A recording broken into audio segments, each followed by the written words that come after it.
Dumating ka sa buhay namin. Excited kami kasi alam namin tayo ay mas magiging masaya at buo ang pamilya. Ikaw, si ate, ako at si daddy. Hindi naman kami nagkamali. Lumipas ang mga araw, gabi na puyat kami kasi gising ka sa oras ng pagtulog namin. Pero hindi alintana kasi mas matibay ang pagnanais namin na maalagaan ka kaysa sa antok na nararamdaman namin. Isang taon ang lumipas, patuloy mo kaming pinapasaya.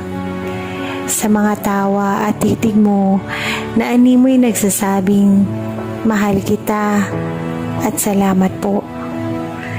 Doon pa lang, nanunumbalik ang aming lakas sa maghapong pag-aalaga, pagbuhat dahil ayaw mong magpababa.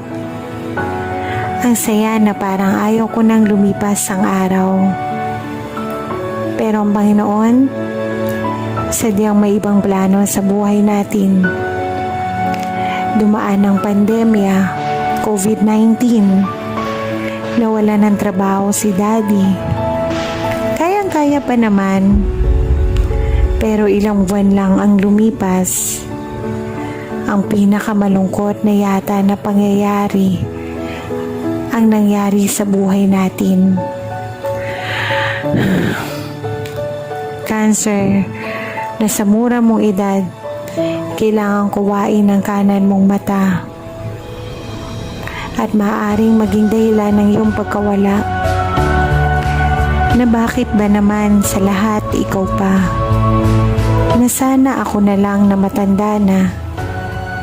Marami na naman akong nagawa sa buhay ko, kaya Panginoon, sana sa akin na lang ang dalangin na lagi kong panalangin dati.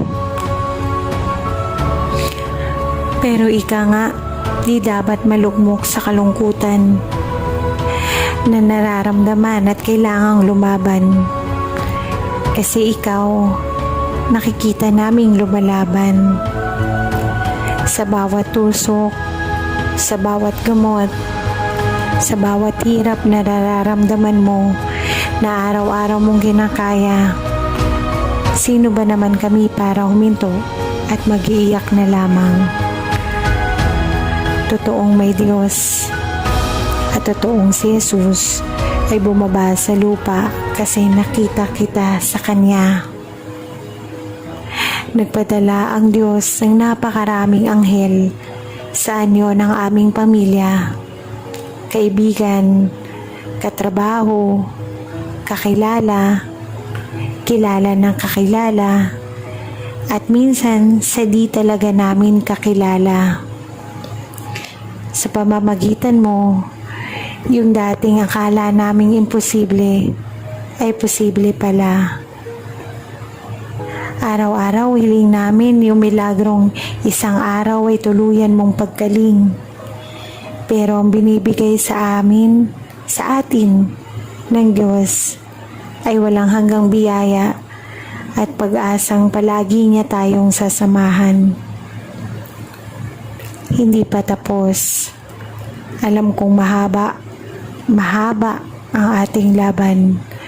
May mga oras na alam kong mapapagod at iiyak kami. Panahon na matutulala na lang kami kasi di na naman namin alam ang gagawin.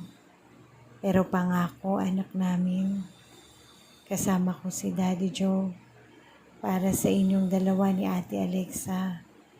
Nakatulad ng pinakamagaling na superhero. Kakayanin, tatayo, at magpapatuloy. Bitbit ang pangarap na magkakaroon ka ng maganda at normal na buhay. Kaya Kalista, huwag ka mag-alala. Di ka nag-iisa.